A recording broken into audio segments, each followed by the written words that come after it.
Hello, everyone. Today we have Chef Lewis in the podcasting space with us. Very exciting to have him here. He's up to some very fun things in the world with food and fusion food and book writing and pretty amazing journey and what he's created and his journey to get here. So we're going to go a bit over his business and his journey, and then lastly, where he's going from here and some amazing words of wisdom from his awesome life. So, Lewis, take it away. Tell us a bit about your business and what you've been up to. A few things. I do catering and consulting, being a professional chef for like 40 years. And help some people opening up their businesses. I can give them guidelines on what they can open and what they can do, write menus for them and things like that. But all things equal, I love to do private catering, teaching, and private classes. I've been doing that as of late. Teach people how to roll sushi and do things like Asian dumplings, and just to make sure that the common person or the person who doesn't have like all of those skills can learn a more simplified style on how to make these things they can enjoy it at home. I typically I've written 2 books, and I've written one maybe about 13 years ago. But I am working on doing a second version. But I done a international fusion recipes. I've done maybe about 75 or 80 of them, and I've infused about 7 types of cuisines to mix with either soul food or Southern style of American.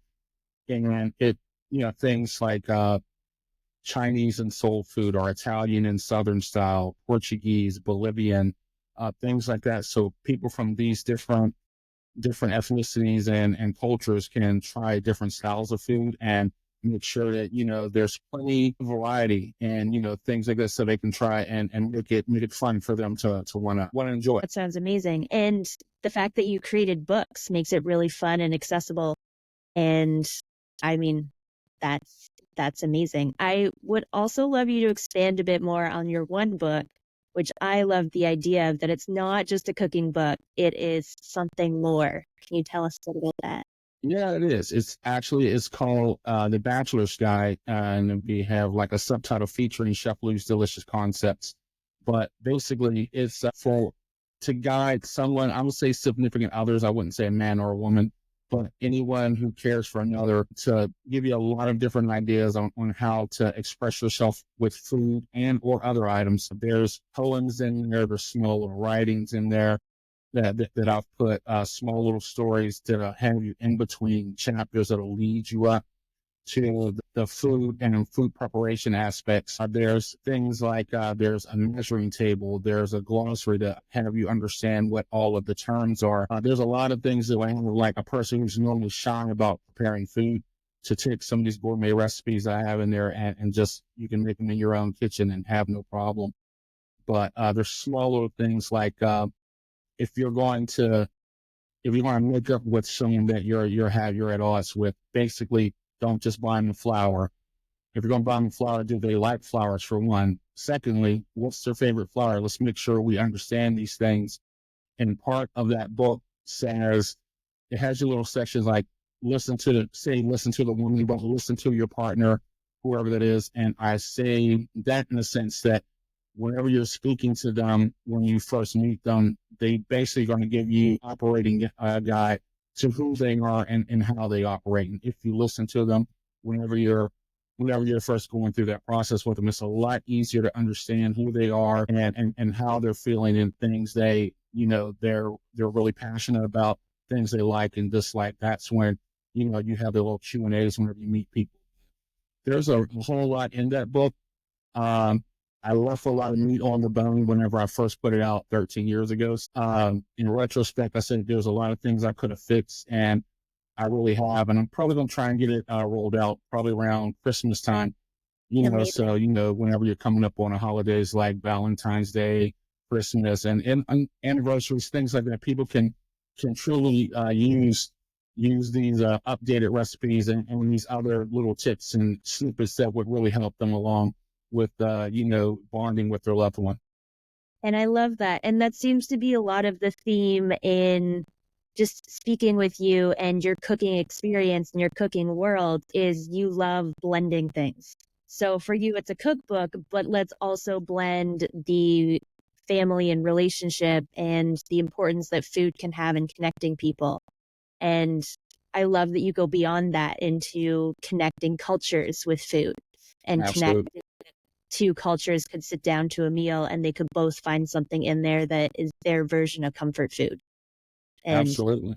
such a valuable skill and a really cool value that it seems that you have and that you bring to what you do. I try my best anyway, but it's just growing up, I learned it, I'm the last of 20 kids and there were 14 in our household. So there was times where uh, one, I learned watching my mom cook and everything. So that's where my passion came from. And I really enjoyed everything that she did and asked her tons of questions.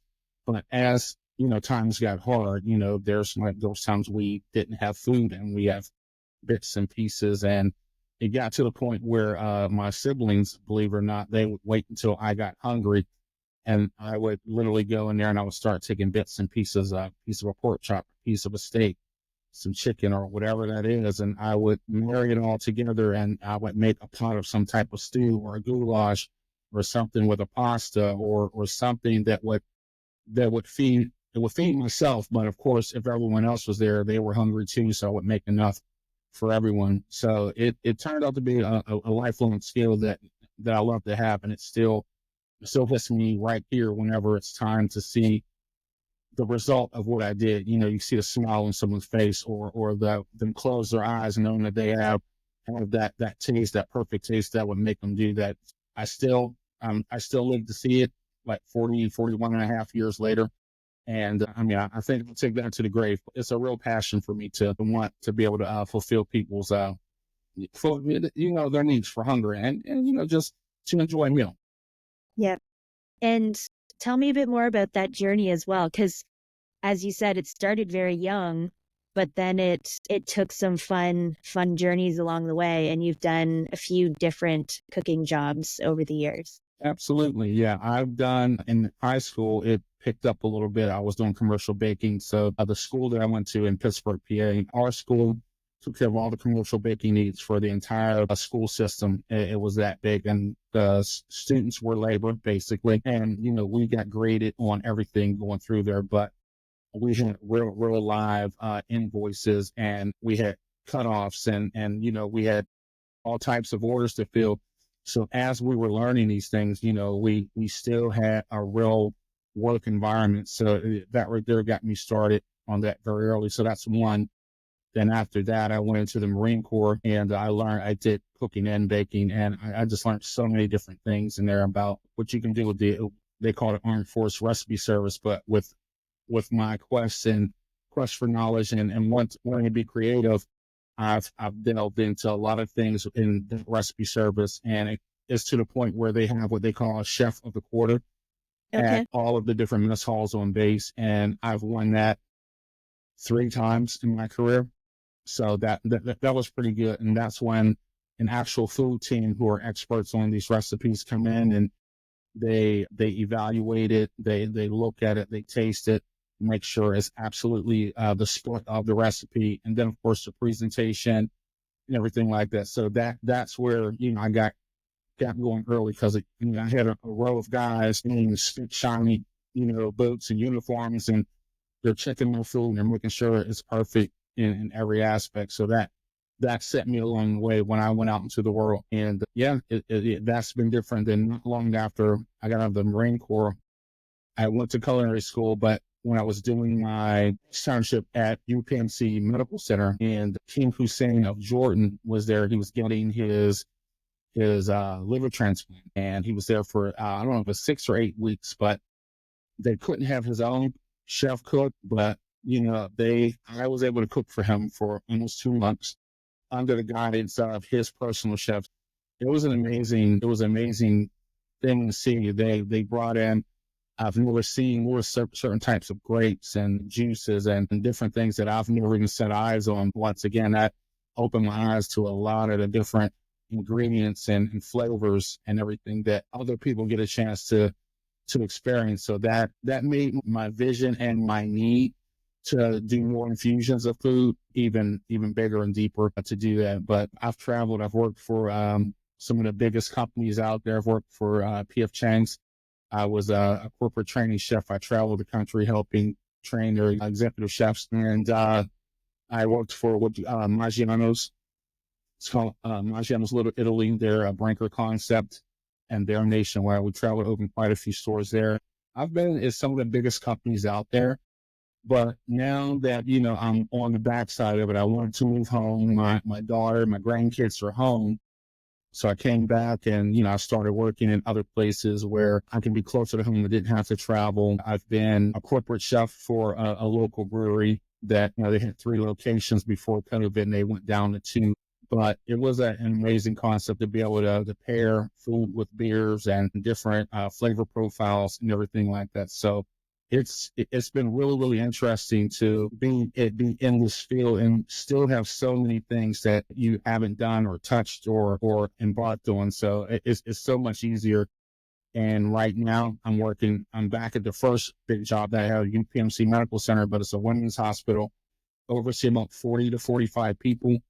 And I create banquet menus. I've had a doctor's function that had lamb and caviar and lobster and all of these things. And then we still have the patient line. We still have the cafeteria as well. So we have so many different things going on here that I'm able to coach and develop, and I can still do what I love when we have special events, but then I can have the simplicity of a simpler life that I can just coach and develop people to create the same style and type of food that I do. But I just, as I tell my other leaders, use someone else's hands to get this done. Make sure it's done, but you have to make sure you check and oversee it. So I've just basically been learning the background that I've learned in the Marine Corps to push forward, coach, develop, and you get the best product possible.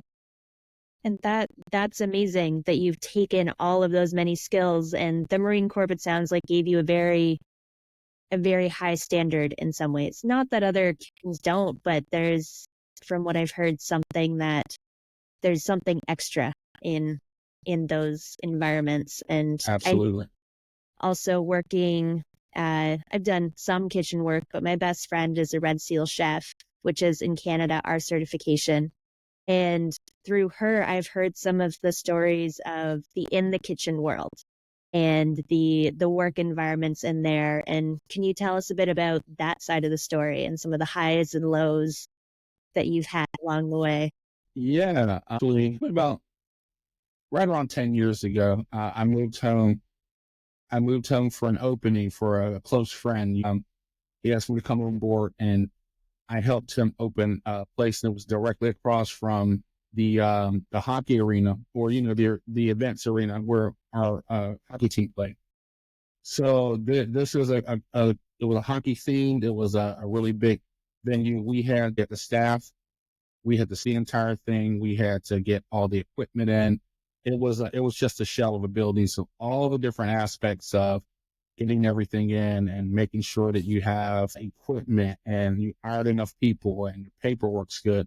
That's the one part. But then once you have the people, you got to make sure you got to find the non-hackers. You got to train people and see if they can hold up to the standards. And you have to do that, or whenever you're open and you have a hockey game, you're going to get absolutely crushed if you don't have the right people in place. So that's another aspect of it. Team building as well, making sure that the front and the back of the house coincide with each other, understand what each part, to make the operation go. And, that right there is a really big part in itself, and making sure that everyone does their part. We all have role players. We all have roles to play.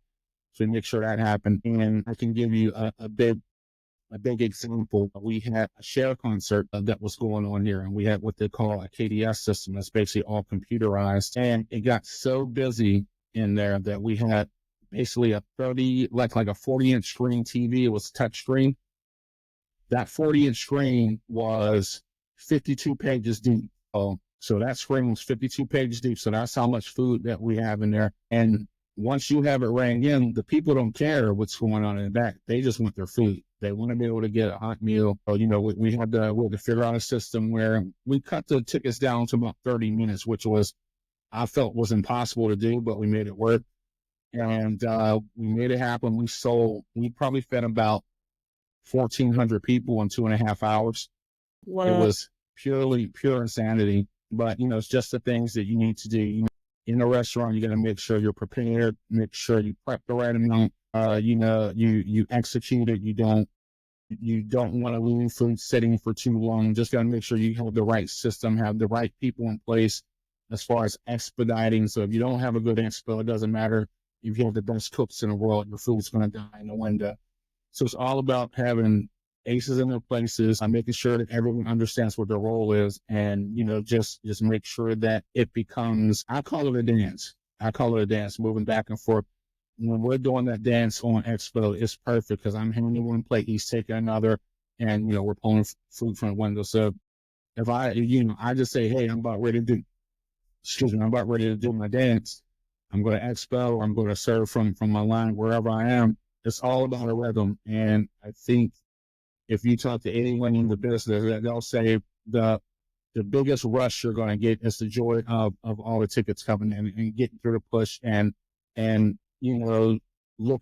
at a clear rail standing. But that's the way I look at it. And like most people, they should consider a win, to be able to get the food out and not have any complaints or any sendbacks or anything like that. But that's what I live for, and I'll say 8 out of 10 times it goes good. And whenever you have a sendback, you still have to make sure that you accommodate those people as well. Because even though that 80% is good, you got to make sure that you can make sure that their experience is going to be something that they can remember and want to come back. So you have to learn the good, the bad, the PR part of it, everything. That is huge. And you were, for that event, at least, you were the one in charge. You were the one coordinating everything and doing all the behind the scenes and forefront and everything. Yes. And anything that had to do with the operation, I was in charge of. And it was basically 2 restaurants, because there was a second one upstairs. They called that Uptown, going upstairs, and it was a rooftop bar, but the kitchen wasn't operating. So we had to sell food to 2 different locations, and we had to figure it out on how are we going to get food upstairs? How are we going to do this? And so basically we cooked up a lot of different things, and we can finish it upstairs, so those people didn't have to wait the extra time. So that was one way of doing it. But, just making sure that we let these people know what's going on. So anyone in the restaurant industry said, you got to have a pre-shift. So you have a pre-shift saying, okay, we have about 1,500 people coming in. You got to make sure you have your boots laced up and ready to go. Make sure you have your station stocked. Make sure we're on top of everything. So you have to prepare your staff. You have to inform your staff, and, let them know as you're going along. If something goes wrong, you have to support them as well. So if they need something, you keep them in place, and you as a leader take care of that so they don't leave their area and fall behind. So there's a lot of intricacies that go in between running a kitchen in a mat environment like that. But wherever you've done it for so long, it becomes second nature. But if someone's trying to get into the business, they need to understand there's a lot of moving parts to it. That just because you graduate culinary school does not make you a chef anywhere close. It's a good step, but you need to understand that there's a lot of work goes into carrying that title chef. Yeah. No, that's massive. And more for curiosity factor, how many people were in that kitchen creating that amount of food that night? That day we had, I think, 14 people in the total, but there was 2 sides. I had an appetizer side where my pizza oven was, and the salads and desserts came from, and then I had probably 8 people over on the other side. So probably had 6 on one side, 8 on the other. That's not including myself as an expo. Right. And that was for how many people again? We served about 1,400 meals in around 2.5 to 3 hours, but the whole night we probably did about $2,000. Yep. Well done. That is a massive achievement. I'm sure you've got many other stories of other massive things that you've done, but as a Keystone one, that is phenomenal. Absolutely. Yeah. an amazing team that I'm sure you had under you to help you pull that off. It was one of my best. I could definitely say I've only seen one team that would, I would say, come close to that team we had there.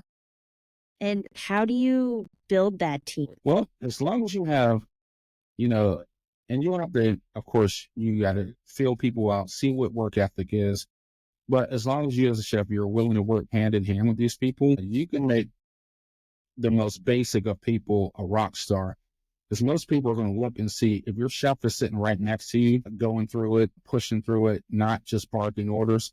If you're willing to teach that person and, give them the why if something's wrong or tell them why this has to happen this way, if you explain it along the way and let them know that they're part of the plan instead of they're just an employee, they'll buy in. They'll buy in. So it's not really difficult about how you treat your people. Make sure you treat them like you want to be treated. Treat them like, I'm not going to say like a family member, but you definitely want to treat them with the utmost respect, especially with so many restaurants being open and everything. They have so many other options now. So you want to make sure you treat people with the utmost respect. You give them all the information that they need. And once you train them, you got to hold them to the standard, because if you don't, and they see you don't, then they're going to think you're all bark and no bite, and then you fall off on the other side as well. So it's like a fine line you have to walk. But, I've been walking it for a while, so, I think I do okay. And I think that's pretty great advice for teams across the board in all businesses. Like Absolutely. Here's pressure, high go environment, but that advice holds true for any business and any team and any team leader for that matter. Absolutely. That is phenomenal. And I guess my next question is around, where are you going from here? I heard rumors, some fun things, maybe some webinar and teaching cooking online and podcasting. And tell me more. What's in the works? Yeah, actually, I am with the newest book. Yes. With the newest book, my fusion recipes. Nice. I basically want to take this and I think it's like zooming in. But anyway, there you go. Yep. But I basically want to take recipes from this book and be able to show people how to learn and do some of these things. I'm actually going to one of the sushi making classes I wanted to do online as well. Different things so people can see how easy it really is, to be able to create something so elegant. I always learn simple but elegant.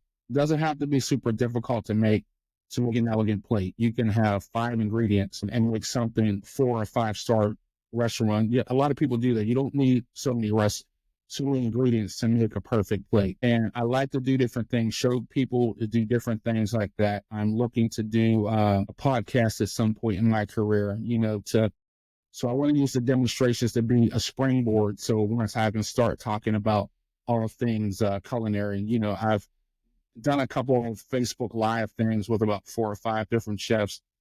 And we went on for about 30 to 40 minutes talking about different parts of the business and what we can do and what we can't do, and how we can help each other uplift the industry, because COVID gave us a really, really bad hit. We took a big loss. A lot of people left the industry, and it's going to be a long way back. And I feel with all this experience that I have, I really want to pass it on before I leave the industry completely. But, to be able to give back, teach as many people as possible before I step away from it, have a good 15 years before I decide to do that. But I really, really want to bring the level of, I want to bring the work ethic back. I want to bring the level of execution back. You have so many people buying pre-made food now because of supply chain or lack of skilled people that, we've taken a quality hit. Now, it's not 100%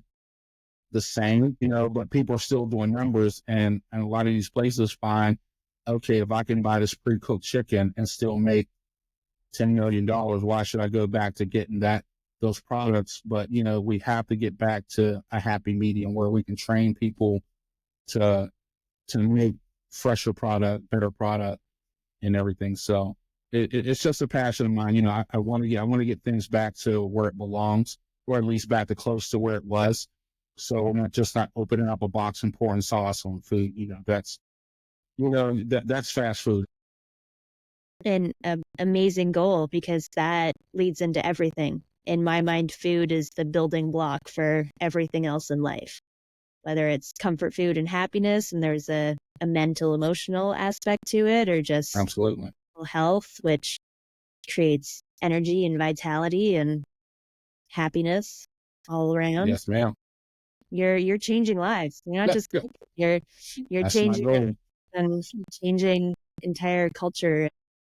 I respect that and support that very much so. And kind of final question, anyone who's looking to get into this industry, what would be some advice and wisdom you'd give them, or warning? A little bit of both. Just make sure if you want to get into make sure it's a passion. A lot of people do it just as a job, and I understand that. But if you really want to immerse yourself into it, you need to make sure that it's a passion. You really feel for it, so you can delve into it. You can understand why. So when you have the wins, the losses, and the triumphs and failures, you need to make sure you're going to have all of that. As long as you're willing to take it in and accept it, then it'll be a definitely good fit for you. You definitely make a lot of friends for life whenever you're working in this industry. So there's people I've known that I haven't seen for maybe 5 years, but I can call them up and you would swear we were hanging out yesterday. So you go through a lot with the people. You see the people at work more than your family. So you need to pick and choose these things very, very carefully. Yeah, that's what I would say. Just make sure it's a passion, make sure it's something that you really want to do. We understand sometimes you have to pay the bills, but if you really want to make a career out of this, that's what my suggestion would be. And just kind of last little addition, style of cooking or type of cooking and work environment. Which one did you like the best? What would you recommend? Definitely the most, I would say, casual, upscale casual, which is basically like the P.F. Chang's or, some of the more mid-range restaurants, but it's very fast paced, but you still have the expectations of the quality of the plate presentations and everything like that. But, it kept me wanting to grow more instead of just, being stagnant and not doing the same. The fast pace, you always got to change. You go to the high end restaurants, they have their staples. And if you go to the low end restaurants, they have their staples. But right in between is where you're going to grow and you're going to have those differences. That's amazing. Well, I appreciate you coming on today, and I am excited to see some of your cooking shows and learn some amazing, recipes and ways All of right. bringing food to life. I look forward to doing them. I truly appreciate you taking the time to have me. 100%. Have a good one, Louis. All right.